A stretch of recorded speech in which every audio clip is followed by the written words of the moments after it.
Hi, I'm Dustin Abbott, and I'm here today to give you my definitive review of the new Sigma 20mm f2 DG DN. So DG means it's designed for full frame cameras, DN means designed for mirrorless cameras. So this is a compact wide angle lens for full frame cameras, in this case for Sony FE mount along with Leica L.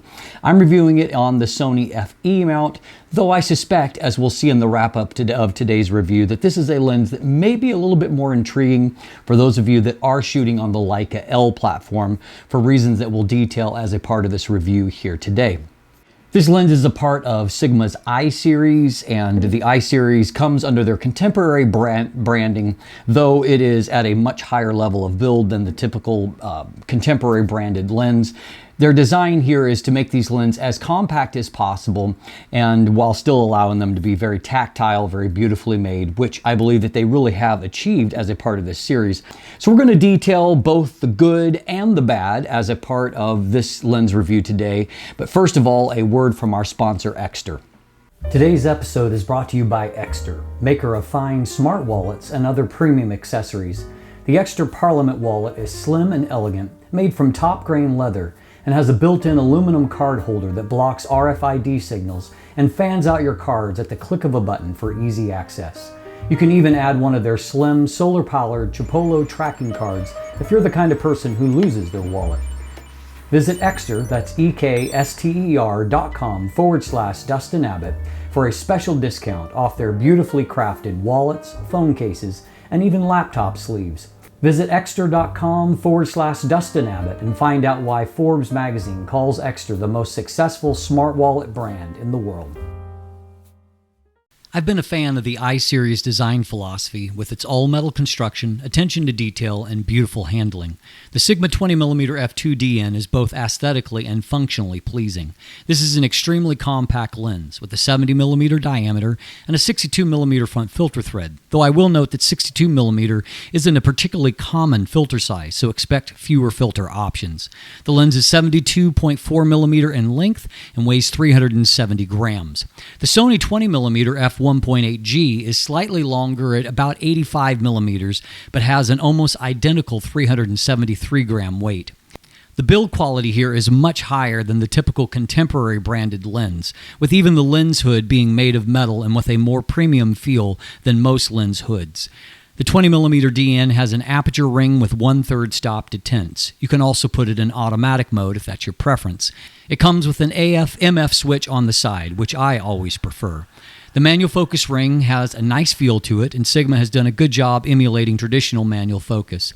It is worth noting that Sigma has released a firmware update for its L-mount lenses that enables the user to have control over whether the focus ring operates in a linear or non-linear fashion. The lens does have a weather sealing gasket at the mount, though there are no other internal seals in the lens. The aperture iris has 9 rounded aperture blades to help keep a circular shape when stopped down. You will see some of the cat eye effect towards the edge of the frame, however. Minimum focus distance here is 22mm, which is fairly close, but the wide angle of view limits the amount of magnification to a ratio of 1 to 6.7, or about 0.15 times. That's lower than the 0.20 times of the Sony 20mm and much lower than the 0.50 times of the Tamron 20mm f2.8. Close-up results are good, however, with good contrast and a fairly flat plane of focus. Getting close with a wide-angle lens exaggerates whatever is closest to the lens, but sometimes that can be used in advantageous ways. I'm a fan of the iSeries design formula, and the i20 is no exception. I value compact, high-performing lenses, as I naturally reach for them in more situations, as I suspect you do too. So as you can see, there is, a lot of good things that go into the actual build and design philosophy here. It is a very nicely made lens, and one that, like all the rest of the lenses in the series, I've been very pleased at when it comes to that aspect of the performance. I've also been pleased, happy throughout my, I think this is the 7th of these lenses that I have reviewed, and so I've been pleased with them as well when it comes to their autofocus performance, and the same applies here. This has a stepping motor, though it is a smooth and quiet application. As I've noted in other reviews, there's a broad range of performance that's covered under that stepping motor heading, and so just saying what type of motor it is doesn't really tell you a whole lot. In this case, however, it's a smooth, it's a quiet focus experience. As you can see with my focus pull test, all the transitions are, they're nice and snappy, no issues with that. I also had good success when it came to when I was close enough to tracking eyes, particularly in pet situations. Even in this shot, as you can see, shooting through the Christmas tree to Loki, who is doing his best Puss in Boots impression. You can see that it accurately locked on his eye and ignored all the various other layers of distraction along the way. And I think that that pretty much typified what I found in terms of my autofocus performance. I also had good, performance when it came to capturing video. Even when I had, for example, an ND filter on there, I had a good performance in terms of autofocus and autofocus transitions. And so overall, I would say that my performance there was a positive one. And so I have very little to criticize on the autofocus front. I'm a little bit more ambiguous when it comes to the performance optically. There are some tremendous strengths in this lens. There are also a few tremendous weaknesses, some of which could be a deal breaker for some shooters. And so let's dive in and let's take a detailed look at the overall optical performance from the 20mm f2.DN. So our first stop here is to take a look at vignette and distortion, and here is where the complications that I alluded to arise. You can see that there is a fairly massive amount of barrel distortion and a very heavy vignette.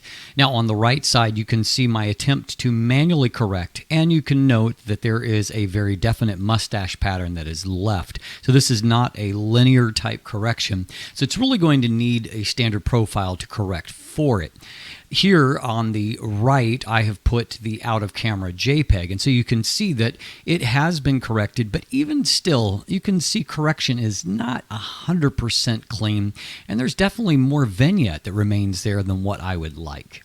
Just to give you some numbers, I plugged in a plus 22 as a quantity of distortion, so not quite as high as the Tamron 20mm f2.8, another lens that was kind of marred by this barrel distortion issue, but I do think the Sigma is a little bit more complex in terms of the distortion profile. Vignette is very heavy, plus 88, and it also extends really deep into the frame. Let me give you an example. Now, I love this image in general. I mean, you can get the kind of alpenglow that's going there. And so it was a beautiful image, extremely cold when I took this picture. But you can also see that the vignette really is quite dominant of this. And so you can just see how far it penetrates into the frame. And you've really only got this kind of narrow middle zone that's not impacted by vignette without correction. Here's another image, and of course shooting this time of year against the snow, you can see that in the center of the frame it's a great looking image. However, the vignette is really noticeable along the outside edges. Here's the difference between f2 and f5.6, and so you can see at f2 the vignette is really obvious. At f5.6 it's not as obvious, but you can also see it hasn't gone away either, and it is still there to some degree, and so this is a persistent problem on this particular lens. The secondary big issue is the distortion. And so, in a shot where you've got straight lines, you're obviously going to get some pretty obvious looking distortion. So in this case, I composed a little bit lower, and you can still see that it is, the distortion is there, obviously. But if I compose with it higher, the bridge, straight lines higher still, you can see that the distortion becomes even more obvious. So, I mean, obviously that is going to be a factor. And just to give you an idea, just looking like in a room, here you can see that there are lines that are just kind of going everywhere, and so definitely some serious distortion. This is not a lens I would recommend for interior work. So fortunately, that's all the bad news, and it's basically all good news from this point. So I'm going to return to this image for just a moment. Instead of focusing on the vignette, I want to address your attention up into all these bare branches here near the edge of the frame. You can see that there is no lateral chromatic aberration that is there. It is something well controlled on this particular lens. Likewise, if we talk about longitudinal chromatic aberration, this is really bright directional sun and these kind of high contrast letters that are etched into a black background typically are really hotbeds for longitudinal chromatic aberration. You can see a tiny amount of fringing. This is actually, though, a really great performance, and it is very resistant to any kind of chromatic aberration. So let's shift gears and let's talk resolution and contrast. This is an area where this lens shines. This is at 50 megapixels, Sony Alpha 1, 200% magnification. And so, first of all, center of the frame looks fabulous. I mean, great contrast, great resolution. It is resolving many, many fine details. Likewise, mid-frame looks excellent, very high resolution. And even if we poke down here into the corner, you can see that we have got excellent resolution right off to the edge of the frame. So it's pretty clear that the engineering priority was for us to get, excellent contrast and resolution, even if it meant it came at the cost of a bit of distortion and vignette. Now, I consider the Sony 20mm f1.8 to be kind of a standout lens in this class, and you can see that it definitely still does very, very well. And so here in the mid frame, you can see it's actually still a little bit higher performing, I would say, popping down here, where we can compare these two again. There's not a lot to distinguish the two. I would say I very slightly prefer the Sigma. And down into the corner, there again, they're more similar than different. You can see there's less distortion on the Sony, but I would say a little bit more contrast on the Sigma. But overall, we have got, really strong performance from both of these lenses. They're very high performing. Now, to give you an idea of how that translates into the real world, I've got f2 and f5.6. We're going to go to just a 1:1 magnification, a more typical.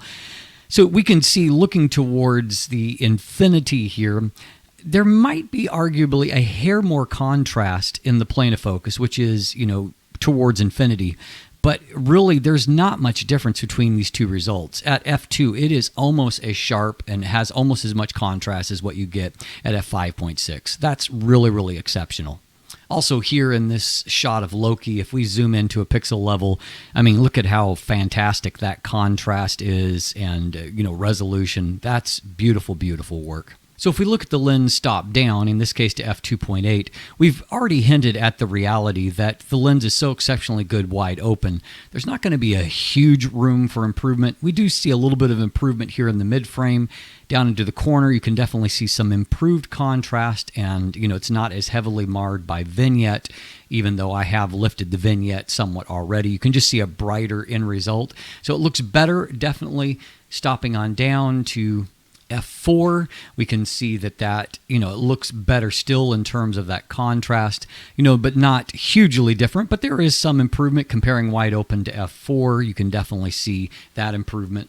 However, if we move on to f4 and compare f5.6, you're going to find that it's going to be basically impossible to distinguish a difference. As we look here, it kind of reaches pretty close to our peak performance around f4. And so stopping on down, you can treat that more for just, controlling depth of field, but you're not going to get more, nor do you need to stop down to get more resolution or contrast out of the lens. It's already excellent. Now, our minimum aperture is f22, but as is pretty typical with a lens like this, you can see that diffraction has really, really limited contrast relative to even to wide open. And so f22 is not a place I would go if you value, overall image sharpness and contrast.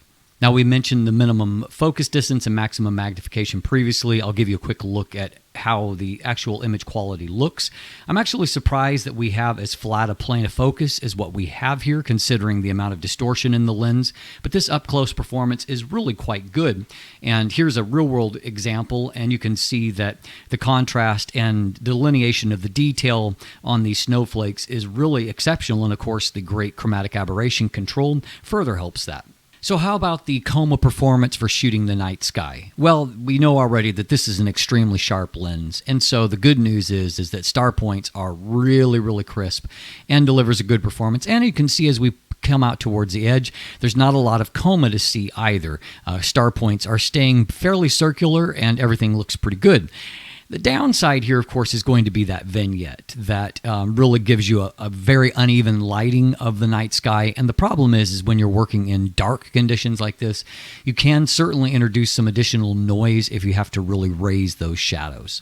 I thought colors were excellent off the lens, and of course that really high degree of contrast helps colors to pop, and so you get really great detail and good accurate color rendition.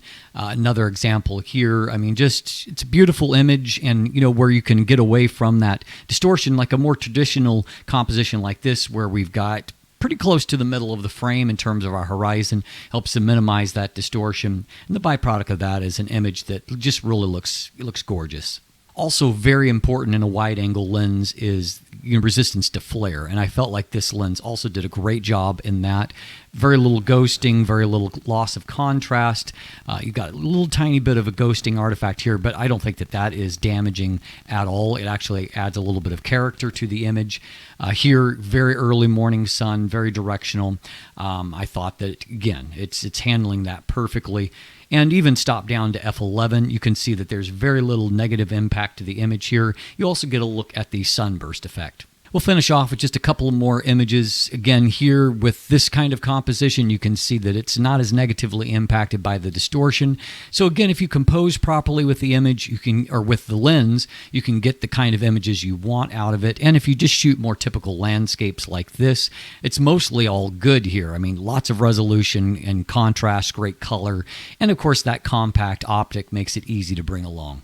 And so as you can see, it's an extremely sharp lens, very high contrast, great color, great looking images, except for that distortion and vignette is really, really severe.